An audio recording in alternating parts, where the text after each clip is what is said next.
Wellness Force Radio. Feelings are essential, but they can't dictate our actions. We literally infect each other with our emotions. We came here for a special purpose. Let the purpose unveil itself. Knowing without doing is the same thing as not knowing. They're not just trackers. I'm going to wear this and it's going to help me do the right thing. Wellness Force Radio, episode 114, with the best-selling author of The Earth Diet, Liana Werner-Gray. So to avoid feeling bad and to avoid feeling upset and sad and depressed and disempowered, I would go straight for the junk foods, and then it would make me feel better, just only for a few minutes, which is crazy how much torture we put ourselves through just to feel better for like 10 minutes. Then maybe you could be like, well, no, this feels like a self-sabotage. And that's when we go into the shadow work. That's when we have to turn and face it and go, why do I want this burger right now? Why do I want to make the situation worse for me? Be like, no, I'm going to take out my light sword. I'm going to slay it right now. And in fact, I'm going to have a green juice, and I'm going to kill that craving with a green juice instead. And I'm going to own my power, and I'm in control of my health. What's up, my friend? It's your host, Josh Trent, and welcome back to another episode for your weekly access to global experts in all things wellness, behavior change, and new technologies. In this podcast together, we'll discover the connections between our emotions and healthy habits to live life well and enjoy the process. Support for this show is brought to you by Perfect Supplements, passionate about non-GMO, pesticide-free, real food supplements that fuel us for the wellness journey. If you've been looking for a company to trust with your nutrition, click over to perfectsupplements.com and use code WellnessForce to save 10% off your entire order. I am 100% sure you're going to love this episode with my new friend and best-selling author of The Earth Diet, Liana Werner-Gray, as we discuss openly about food addiction today and how to use natural foods to create a life where you no longer have to be a slave to junk food and the emotions that drive their consumption. This is a really timely and powerful show, as we just learned about new reports from the NIH that have recently come out. 2/3 of adults are considered to be overweight or obese. And the part that makes me cringe the most, that makes me sad and honestly angry enough to speak my voice and my truth right now, is that over one third of children are considered to be overweight and obese. So excuse me while I go on a quick rant here, but we're not going to be able to change the food policies and all these weapons of mass distraction from fast food and big food companies on the TV and on the roadways unless we start voting with our attention and our foods that we eat and the conscious effort we put towards showing up in our wellness. So this show is really pivotal. I urge you to listen to the emotion and the meaning behind what Liana is sharing today, food addiction. It's a big one, especially when I was a kid. It was a big part of my life. I dealt with exactly this issue. I see it all the time with clients in my coaching practice where people are trying to get more information about what they should be eating, when really the deeper work and what Liana calls mirror work on today's show, this is what actually builds the bridge between knowing and doing. So I'm really honored and excited to share this raw and real conversation with a woman who spent many years in the vice grip of junk food, being addicted early in her life to foods that were making her sick and unhappy, to a point where she'll discuss how this addiction created a tumor in her body, which was the wake-up alarm she needed, and it's the same one that's ringing in our country right now for millions. All right, no more waiting. Let's jump into this timely conversation with Liana Werner-Gray. Liana Werner-Gray is a best-selling author of The Earth Diet, published by Hay House, which reached #1 on Amazon in 9 different categories. She's an advocate for natural healing using a wholesome diet and lifestyle, and in 2009, she started an online blog in an attempt to break her 5-year addiction to junk food binge eating. She declared that for 365 days, she would eat only foods directly from nature and called it the Earth Diet. In 3 months, she healed herself of many health conditions, including a precancerous tumor, chronic fatigue, glandular fever, virus, and digestive issues. Liana has found a way to have all her favorite foods, but in a more natural way that nourishes the body as well as hitting its pleasure spots. Liana, welcome to the show. Hi, Josh. Thank you so much for having me. Woohoo! This is going to be so much fun. We met in person, actually at Mark Sisson's house. It's so great. I'm excited to talk about this, and it's been coming up a lot for me in conversations with clients. It's the connection between our emotions and healthy habits so we can live life well. And you have an incredible story, which I'm so stoked to jump into. We'll talk about the Earth Diet. But Liana, I'm curious, you're a best-selling author. You're somebody who serves millions of people towards better wellness. What's something that most of us don't know about you?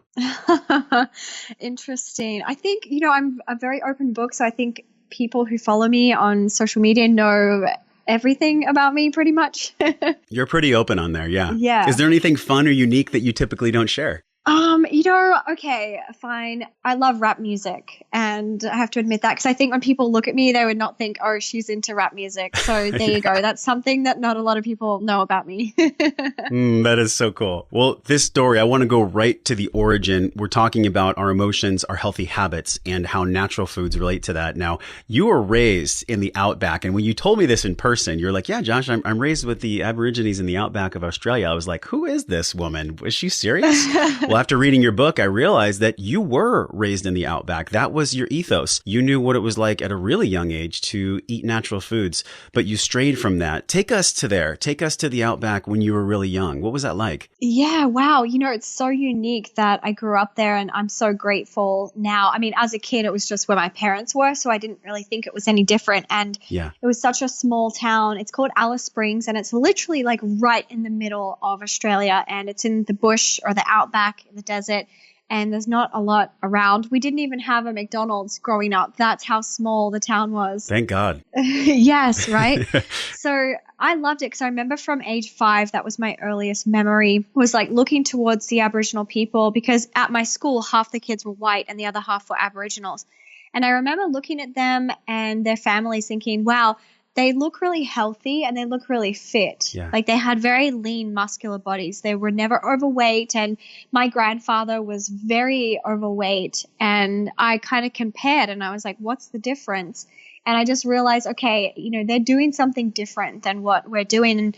And our school would teach us a lot about the Indigenous culture. And we were actually taken out on school excursions and we'd go camping, and we were taught how to survive in the wild, in the nature, and how to collect water and how to find food, like bush tucker. And so I learned all of that from a very young age, that the best way for us to possibly eat in terms of being healthy is to be connected to the earth, in harmony with the earth, and to take food literally from our backyard. And if we can pluck food straight from the tree or the bush and eat it, that we get the most nutritional value, and we get like this high vibrational energy as well. And you had this dream of being in the arts. You wanted to be in film, and you ended up moving to Brisbane City. And this is where you started to become attracted to these junk foods, which, by the way, did not exist in the outback. And it reminds me, we interviewed Damon Gameau from That Sugar film last year, and he actually set up a foundation that we can link in the show notes today. It's the documentary for Australia, the Maurai Foundation, where sugar had affected their culture so much, Liana, that so many of them got sick that there was an epidemic there. You came into the Brisbane City and you were introduced to sugar for the first time. What was that like? Yeah, so I definitely rebelled, and I was, living by myself. And so I didn't have my parents around or the Aboriginal influence around to tell me like, don't eat those kinds of foods. So I started indulging, and I just loved the chocolate peanut butter cups and the gummy bears and chocolate biscuits, burgers, KFC. I mean, every kind of junk food, you name it, I would eat it. And I loved the sugar high that I would get from it. So I would get, for like 5 or 10 minutes, I would feel so amazing. And it was like the best feeling in my body. And then, of course, we crash after we eat junk foods. But I really became like addicted and dependent on that sugar high. Or that junk food high. So I did that every single day for 5 years. And you're like 17 years old, right? When this started? Yes. And I knew it was wrong because I knew that this food was so far removed from nature and that it wasn't in its whole state. And I knew that it was not providing me with nutritional value. And then, of course, I started to notice my health was declining. I was gaining weight. I was feeling bloated. I was having skin issues. I was having digestive issues. And then I just felt disempowered because I did not feel in control. I felt like as soon as I had this craving for junk food, and it was this strong impulse, I felt like I was not in control of it, that I had to go out and just have it, and that there was no other choice for me. So I felt kind of like locked in this jail cell, and I didn't feel like I was living my dream life. And I was going to a film and television school at the time, and I just felt really unhappy. Yeah, you're 17, you're 18. At that age, Liana, we only have certain bandwidth for psychological tools, right? Depending on the examples we learned from our parents. And I think a lot of people can relate. You graduate high school, you go into university, you go into your next stage of life. There's a lot of anxiety for some people there, for millions of people, actually. I'm curious about your story, though. If you look back, do you feel like the junk foods at that time were filling any kind of emotional void or any energy that you were missing? Absolutely, because now that I look back at it, like my family has a history of addiction and depression and cancer. So those are all things that I've had to be aware of, like, okay, those are in my DNA history. And so those are cycles I have to break. And so with addiction, that's something that perhaps I was even born with. It was in my chemistry makeup. And that's why I started to form that addiction. So it happened whenever I felt like disempowered or depressed or felt like, I can't really live my dream life. Like, who am I to live my dream life? Like, I'm not good enough. I'm nobody, all those like disempowering thoughts. As soon as I would think those, that's when I would go to the junk food because I didn't want to feel bad. Yeah. And at the time I was not aware of shadow work or doing that kind of thing. So to avoid feeling bad and to avoid feeling upset and sad and depressed and disempowered, I would go straight for the junk foods, and then it would make me feel better, just only for a few minutes, which is crazy how much torture we put ourselves through just to feel better for like 10 minutes. Wow, there's so much in that sentence I want to pick apart. We only have an hour together today. So, the shadow work, I'll make a mental note, but you had this wake up call at some point. You're 21 in the hospital. You had heard this popping sound in your neck and it was diagnosed precancerous. Take us to that moment when you had this threshold that you really breached emotionally in the doctor's office. So, okay, I was at the hospital. They did a biopsy, which was super painful. They took a piece of my neck out and sent it away for results because it was the size of a golf ball. This lump was just sticking out of my neck on the right side, and it was in my lymphatic system. And then the results came back the next week, and at the time they said it was precancerous, stage 1. Nowadays they have stage 0, 1, 2, 3, and 4. So stage 1 is actually more developed than even stage 0. So I had stage 1 cancer, which at the time, even just me thinking, wow, okay, it's like precancerous, this tumor the size of a golf ball in my throat. I mean, I was freaking out, and I thought, I did this to myself. I know that I ate way too much junk food, and it was in my lymphatic system, which is the body's sewage system. And what happens is when we put way too much toxins and poisons and rubbish into our system, the lymphatic system backfires. And that's what happened to me. And it exploded with this tumor, and it was stopping the flow. And so I got like more sick as time went on from that blockage in my throat. So I really had to like clear it out. And I was also diagnosed with chronic fatigue, Epstein-Barr virus, and my blood work showed I was on the verge of leukemia. And then I went to get a live blood test done. I really wanted to see what was going on with my blood. And sorry, this might freak out a few people, but I had my blood test done. They showed it on the screen, and I saw so many little like worms, which are little parasites, basically invading my blood. Oh my God. And to see that, and that was all of the junk food and the rubbish I just put into my body, and it had like, it was overtaking my body basically. And when I saw that on the screen, I was like, well, this is real. And it was crawling around in my blood, and it felt like, I need to get back in control of my health and my life. And so that was my major wake up call. Oh my God. It's a breakdown and a breakthrough at the same time. I mean, you literally were there asking higher intelligence, God, the universe, that force we all know is there, we can't explain. What did you say at that time? I was like, okay, universe, I need something bigger than myself to pull me out of this and to help transform my health. And I knew what I had to do physically. I knew that I had to stop eating junk food. I knew that I had to start restoring love back into my body and proper nourishment and proper nutrition from real foods. But I said to the universe, look, I have this major addiction. And for every day for 5 years, I tried to tell myself, I'll stop tomorrow. I'll start again next Monday. And nothing worked. And I said, I have no idea how I'm going to never crave junk foods again in my life because I love them and I'm so addicted. What can I do? And I just really had to surrender that to the universe. Oh my gosh, Liana, when you said, I want to connect to something bigger than just me, I feel like that's the transcending moment for a lot of people that are leading others in the health and wellness space. And, in 2009, you're, I think, 22 or 23 at that time, your movie and film career blossomed. If you look back to those dots, how did that happen? And then what was the bridge to write the Earth Diet? Yeah, so I was always very passionate about the arts ever since I was a kid, doing writing and film and television. And so, yeah, it was really fun working on some films and stuff like that. But once I started the Earth Diet, so what happened was just one day, and this is what happens when we really surrender and ask God or the universe, like, I need help. All of our questions are answered. It's amazing. And so just one day, it was a Saturday, that the universe literally just like dropped this into my mind. It was like, here's what you're going to do that's bigger than yourself, that's going to break your addiction forever. And I was like, whoa, okay.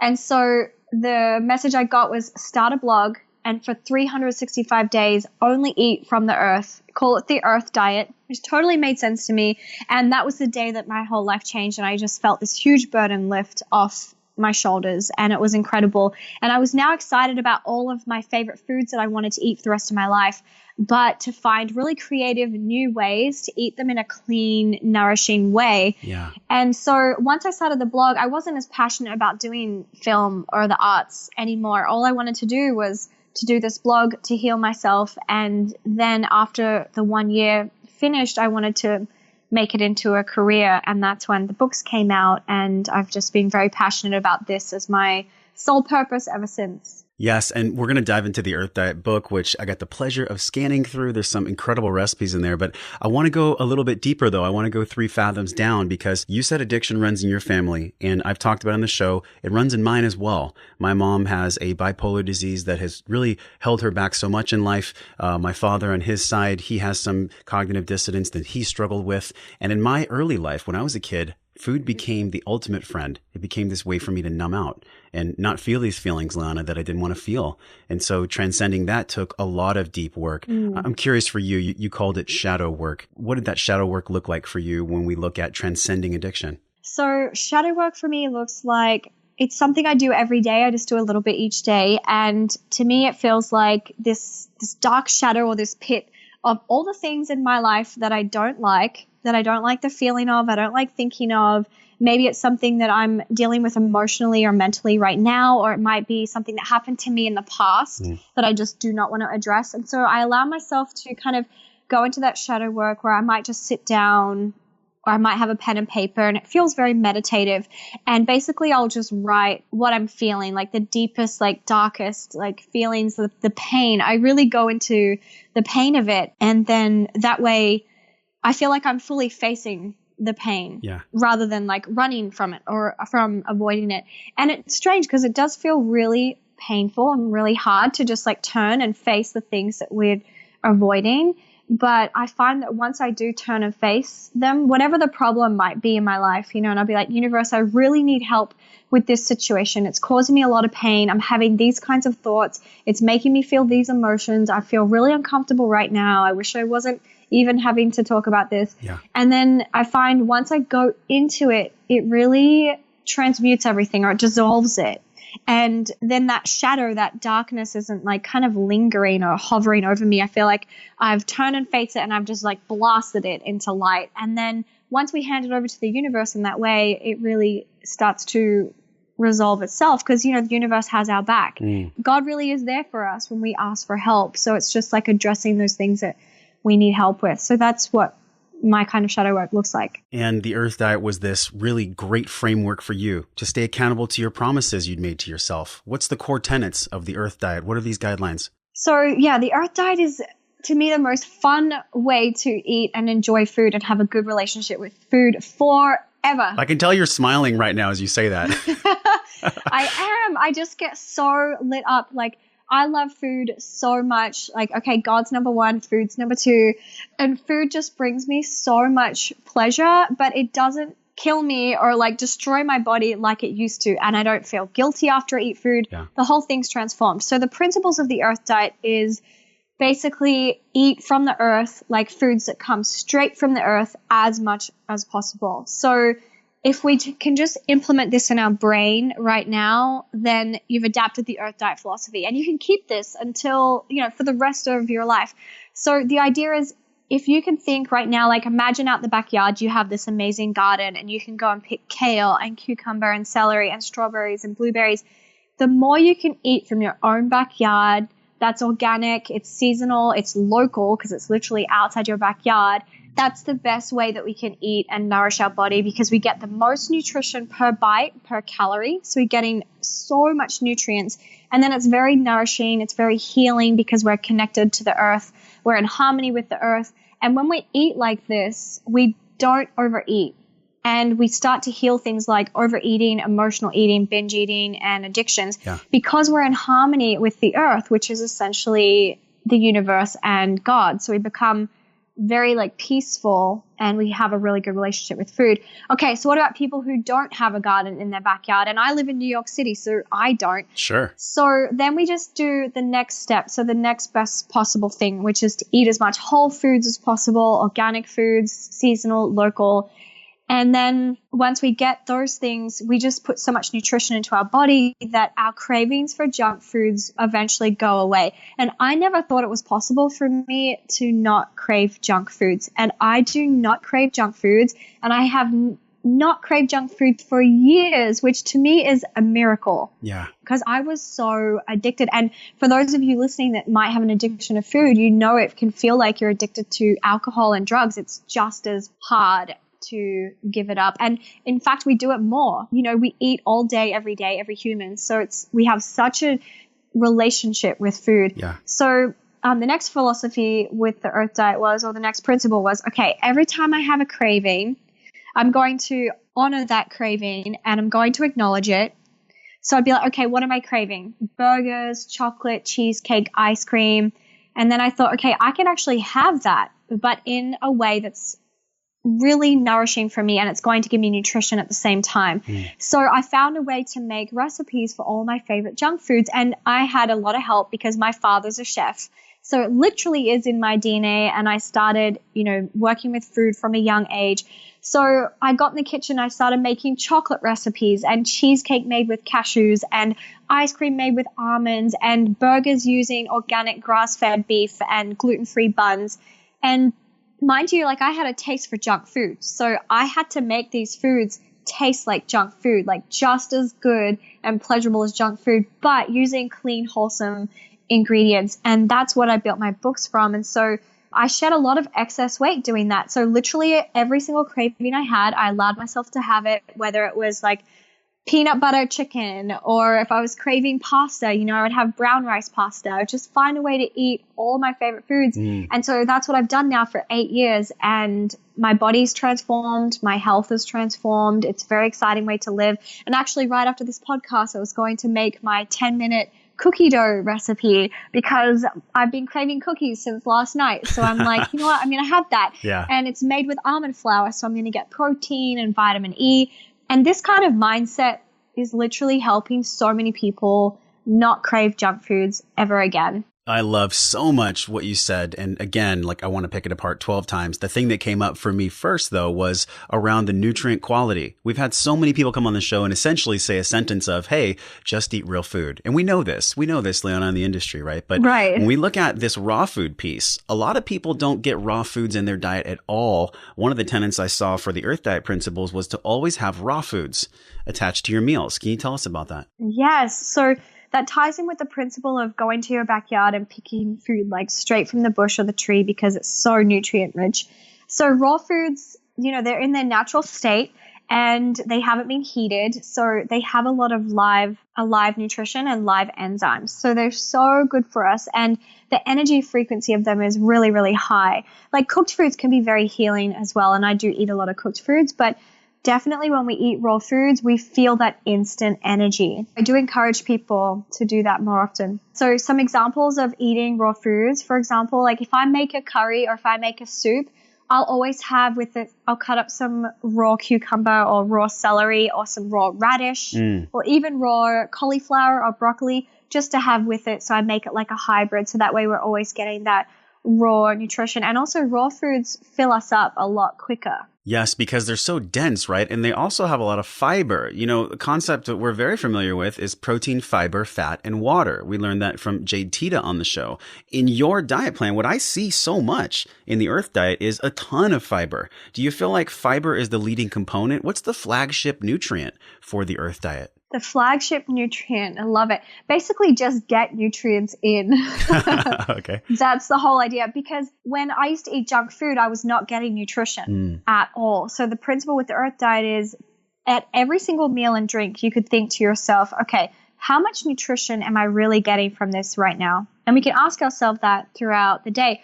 So the idea is to get nutrition at every single meal and every single drink that we have. Yeah. And then trust the body, because the body will crave protein sometimes, or it'll crave fats and oils. Like if you're craving fried foods, you know, there's a good chance you're craving those fats for your brain. So you could get them with avocado or have some chia seeds, some hemp seeds, some flaxseed. The fiber is obviously really important also. But the body is so amazing. Like, isn't it amazing that we're sitting here talking and the heart's beating, the lungs are breathing, the digestive system is working, like everything's working. It's just like innate intelligence that we have. So when the body craves certain things, like we could trust that and be like, wow, I'm really craving, I need that fiber right now, or that protein. So coffee is great, but what do you do if you've hit a daily limit for your caffeine and you still require more energy to meet the demands and responsibilities in front of you? Over the past 2 years, I've personally been doing an N=1 experiment while studying what supplements work to yield energy and balance in my wellness without a bunch of stimulants. That's why I'm excited to talk to you about Perfect Acai Revive, this energy-boosting blend of acai berry, cordyceps, rhodiola rosea, and grape extract, which work together synergistically to increase endurance, athletic performance, and boost cognitive function. This Perfect Acai Revive is a 4-in-1 upgrade in one perfect blend of organic, pesticide-free, real food supplementation that delivers sustained energy and focus throughout the day without those jitters and the caffeine crash. Pick up your 4-in-1 supplement. Make it easier to get the energy you need for your busy day by clicking over to perfectsupplements.com/wellnessforce. Grab your Acai Revive. Make sure to enter code wellnessforce to get 10% off your entire order. I love that you're saying the word cravings. You know, what comes up for me when I hear the word cravings, probably somebody listening, this is a big question, Liana, so take a breath. I'm curious what you're going to share on this. How do we decipher when a craving is worthy of being satisfied or when it's coming from a place of sabotage when we look at craving? I love that question. Yes. Okay, so here's what I do when I get a craving. For example, last night I had cravings for cookies and it was like 10 o'clock at night. And so for me, it's like conversation with our own selves, right? And really getting to what we're doing. So I was like, okay, I can't really make cookies right now. It's kind of late. I need to get up early. So the more responsible choice for me would be to wait until tomorrow. And I had this conversation with myself. I was like, can I wait until tomorrow? I was like, yeah, because I don't want to go to bed with a full stomach. Yeah. You know, sometimes I will bake cookies at 10 p.m. at night because to me it's an appropriate choice. But last night it wasn't. So I said, okay, what if I can have the cookies in the afternoon? I was like, yeah, actually, I do have time that I can make them and it would balance out with the rest of my day. And I knew that it wasn't like a self-sabotage, you know, when we can plan it out. So for me, it's like whenever someone has a craving, if they can just start talking to themselves and asking themselves, okay, am I sabotaging myself right now or do I really need this? Like if you haven't eaten a burger in a month and you're craving a burger, most likely you're not sabotaging yourself. Most likely your body wants that for that balance. And we're human beings, and part of us being here, we love to have fun and enjoy all of the pleasures that we've created. Yeah. So if you've eaten like for the last 3 days junk food and now you're craving a burger and you feel like your digestive system's backed up and you're feeling really depressed, and then maybe you could be like, well, you know, no, this feels like a self-sabotage. And that's when we go into the shadow work. That's when we have to turn and face it and go, why do I want this burger right now? Why do I want to make the situation worse for me? Be like, no, I'm going to take out my light sword. I'm going to slay it right now. Yep. And in fact, I'm going to have a green juice and I'm going to kill that craving with a green juice instead. And I'm going to own my power and I'm in control of my health. And I'm feeling like these are impulses. So Viktor Frankl, one of my most favorite books on the shelf, Man's Search for Meaning. Have you read it or have you heard quotes? I've heard quotes. I've not read his book. One of the best quotes that relates to exactly what you're saying is between stimulus and response, there's a space. In that space is our power to choose our response. In our response lies our growth and freedom. How do you fortify that space, that safe space in between stimulus and response? That is incredible. Yeah, I love that. So that's kind of what I did last night. You know, I had the craving for cookies and I had that conversation with myself. Instead of impulsively getting up and making them right there on the spot, I said, okay, I'll have them tomorrow. And that's a really nice space to give ourselves, like a loving space, because we say, okay, I'm going to plan when I can have that. And if we give ourselves like 24 hours or 12 hours of when we can act on that craving, then we're still honoring that we're having that craving and that's something that we want to enjoy. Yeah. But it's not out of impulse at that point, because there's a lot of patience that's going to be involved, and planning and preparation. So I've learned to create more space like that whenever I have impulses as well, whether it's food or whether it's like sending an email to someone or communicating with someone, giving that space can be really helpful. And I think there's a moment where we all can breathe and stop going and being fueled so much by instant gratification versus what you're saying is taking that breath, tuning in to what our body is trying to tell us. But there's things that block the voice of our internal narrative. And my friend Bedros Keuilian shared this bridge between knowing and hearing the voice. And whenever he was hungry, angry, or lonely, or tired, that's when he would slip down into spirals of making bad food choices or just bad choices in life in general. Do you have any core pillars of self-care or self-love that guide you to make new habits stick, looking back on your story? Yes. So I've implemented a few things that I now do every day that I have no idea how I lived without these pillars.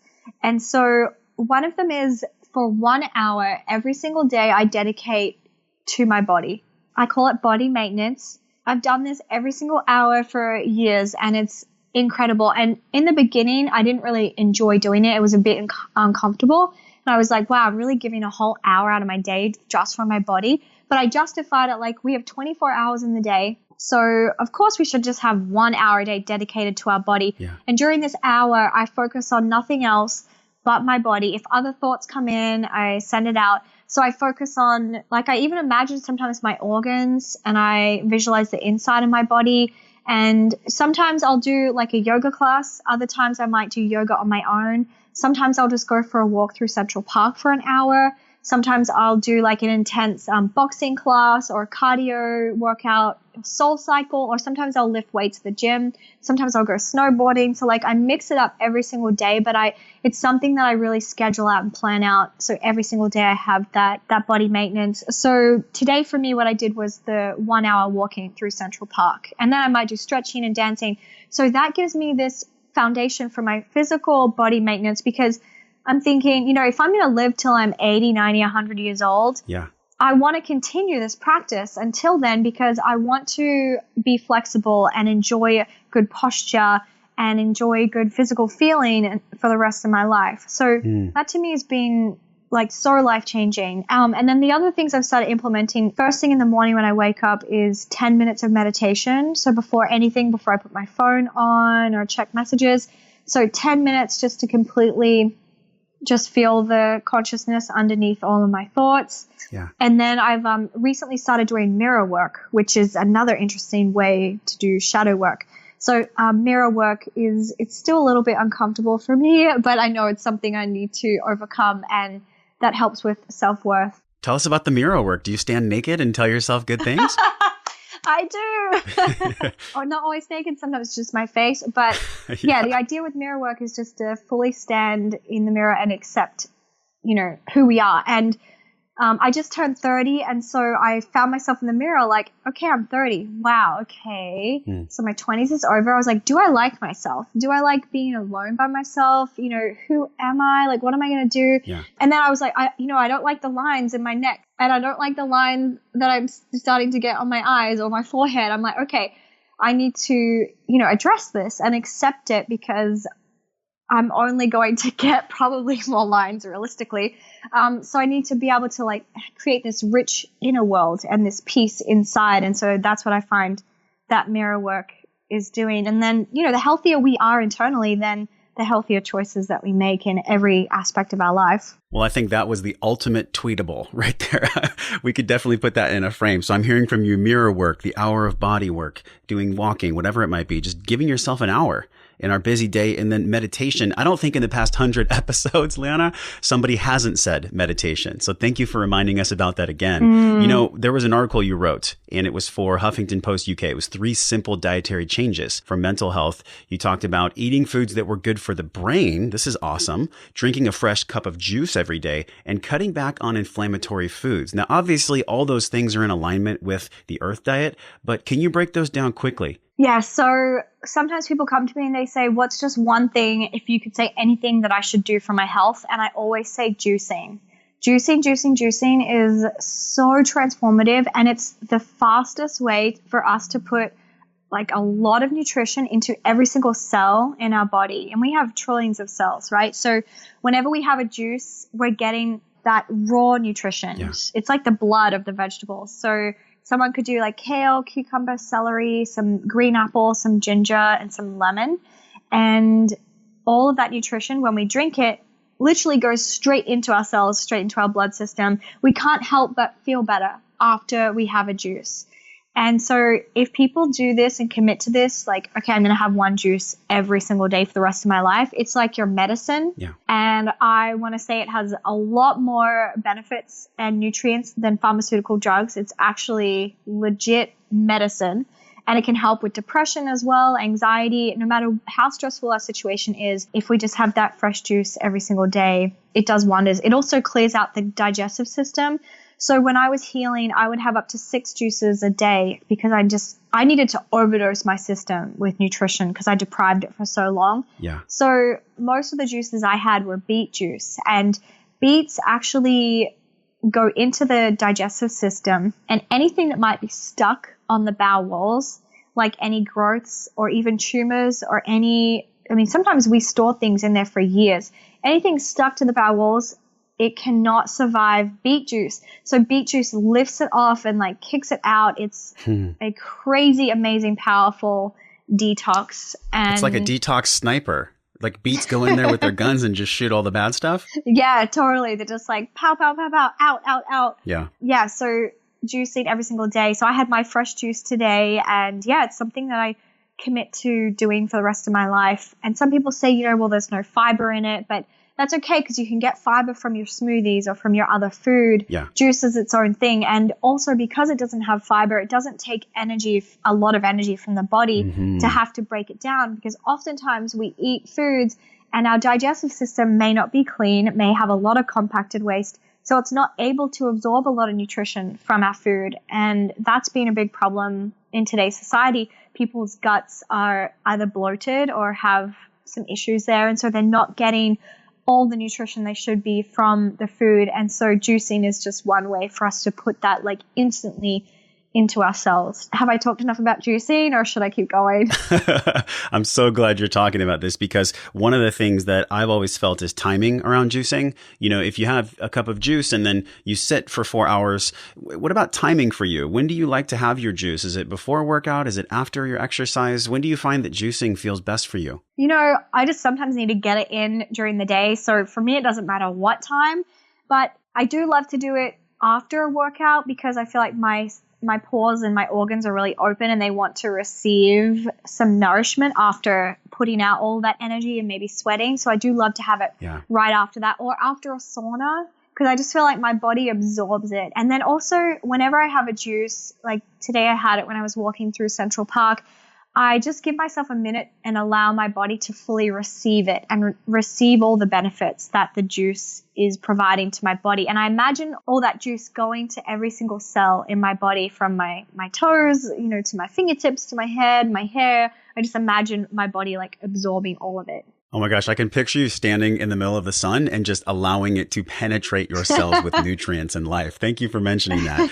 This same article, we'll definitely link your article from Huffington Post in the show notes. It's this concept that we've talked so much about on the show, and it's trusting the process. I can't tell you how many people that I've worked with personally, and typically their question is right off the bat, how can I trust that this will work?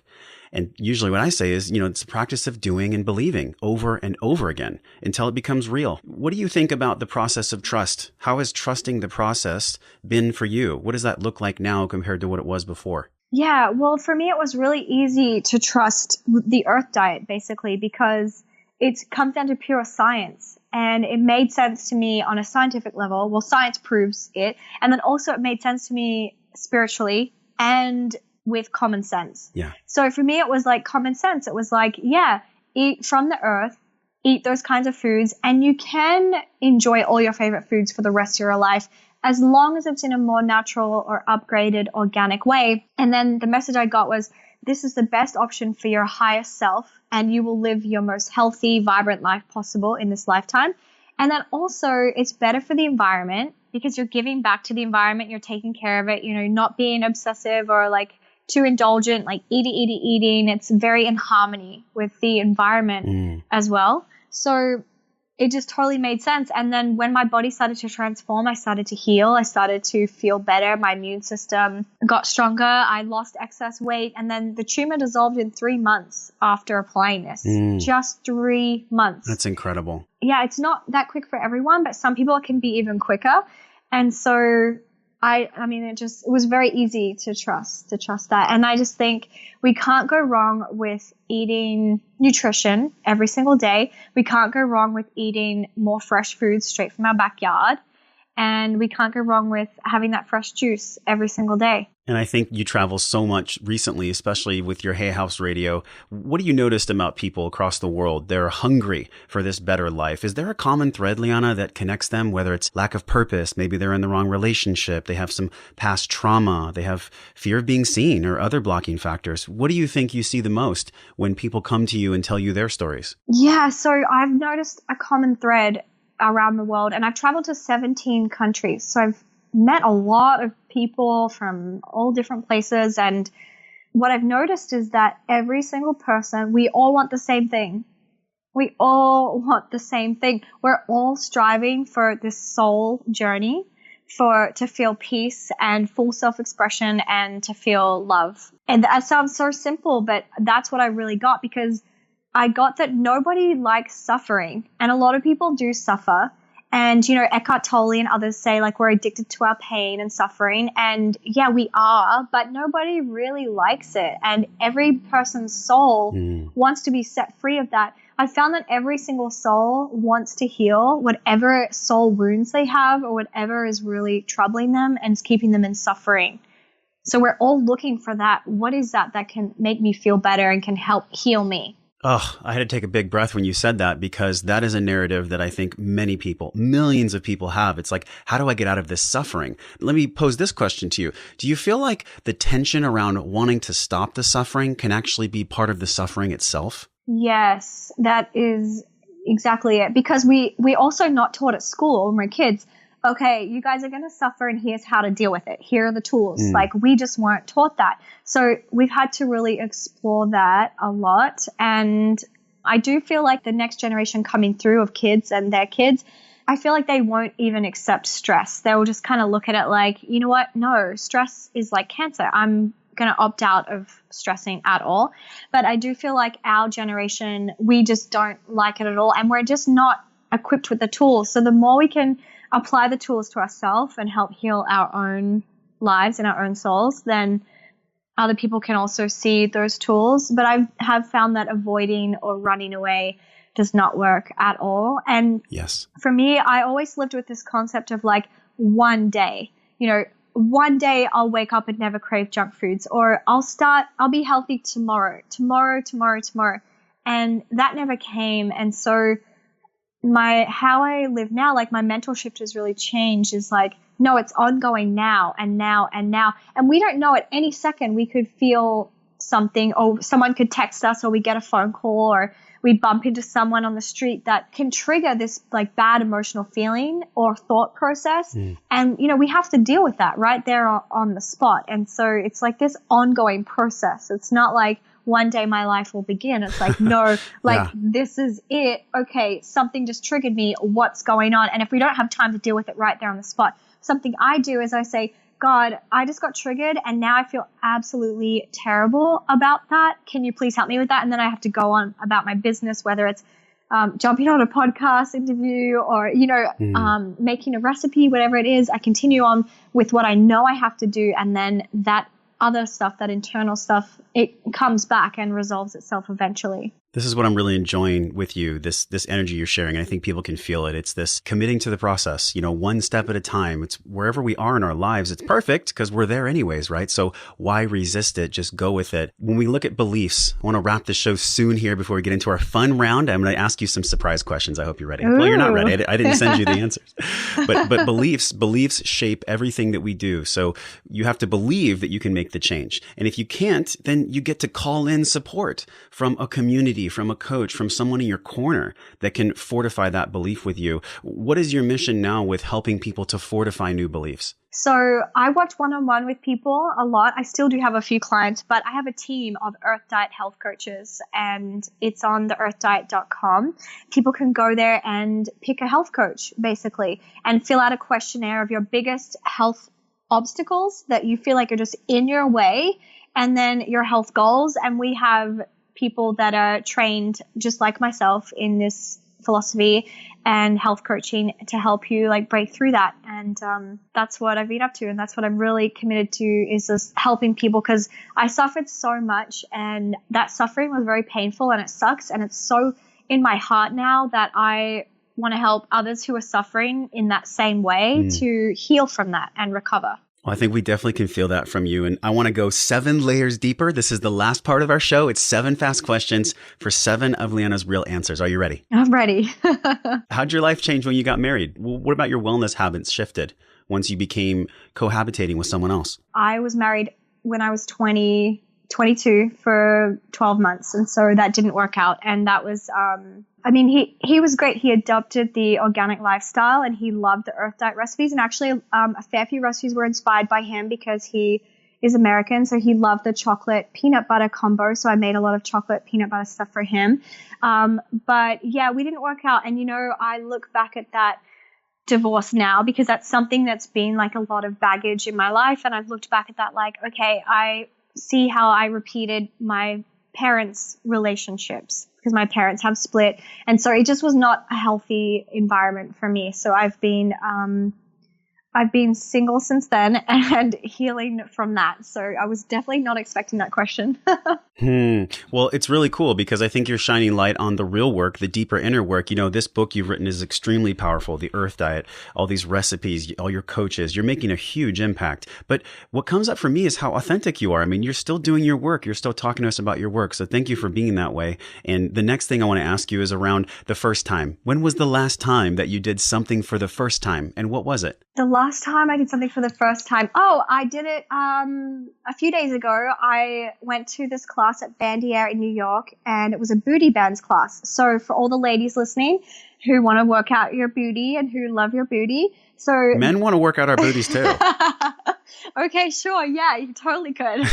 Maybe not at a booty class though. Yeah, I have to say it was full of women, but I'm sure men could do a booty bands class as well. So there are these bands that you put on your legs and around your knees and do different exercises that's really good for the booty. So that was a first time this week, and that was really fun. Do you have a mantra you might tell yourself or an internal narrative that gives you a reminder to breathe and quiet whatever storm you find yourself in? Do you have something you tell yourself? Yes. If I find my mind saying, oh, this is too much, this sucks, I wish this wasn't happening, straight away now I think, just take a breath. And just taking a breath is meditation, basically. Yeah. So yeah, I just say, take a breath. And our breath we've talked about this a few times, it's our only autonomic response that we have control over. So powerful. Without breath, we have nothing. What makes you laugh the most in life? I mean, what cracks you up right now? What cracks me up right now? Oh my goodness, I love these questions. Oh man, what cracks me up? What makes me laugh? Oh man. I mean, I'm always laughing, I guess. So, and that's something I've also learned is to not take things so seriously and to be able to laugh at everything. And I find myself, if I'm not able to laugh at something, I'm like, there's definitely an attachment to the suffering there. So I need to find a way that I can laugh at every single situation that's going on. But yeah, I just love watching funny YouTube videos. My sister and I have this sense of humor. We love pranks. So we love those kinds of videos. Who is someone right now that you consider to be a mentor, either life or work? Is there anyone out there who inspires you to be your best version? Dyer. What about him resonates with you so much? Wayne Dyer, to me, he's this incredible person who basically just shared his life and what he was going through. And, he didn't have the most fun things happen to him all the time, like when his wife cheated on him. But he shared that. He's like, this is what happened and this caused suffering. So this is how I'm going to deal with it. And this is how I'm relieving myself of that. So I just think he's incredible because he just put his life out there and, he shared about it, because it took me years and years and years to not be embarrassed about me being divorced. Yeah. That was but he's just real time. He was just whatever's happening, he would share it at that time, which I think is incredible that he just kind of handed himself over to the universe in service to help other people through his story. And then when he had me on his radio show, he really helped boost me to this next level in my career. And he was telling people, try the Earth Diet, do the Earth Diet. It's really helpful. It's really healing. So through him saying that, he helped a lot of people heal who came to find my work. And then, the Earth Diet is now a business. And so that's a whole other thing. Having a business and being a business owner comes with all of its own stresses, as a lot of people who are business owners know. Mm-hmm. So I was having this a few weeks ago. It was just kind of freaking out in my mind. Things weren't really going my way. And I was just this just does not feel good at all. This feels like I'm going backwards. It feels really painful. And he came to me in a dream one night, and all he said was, Liana, it's all how you think about it. He's like, everything is actually really good. You just have to think about it differently. So I woke up the next day, and everything I thought that was not working out, I looked at it and I was like, wow, okay, I can see how I can think differently about that and that and that. And I just shifted my perspective.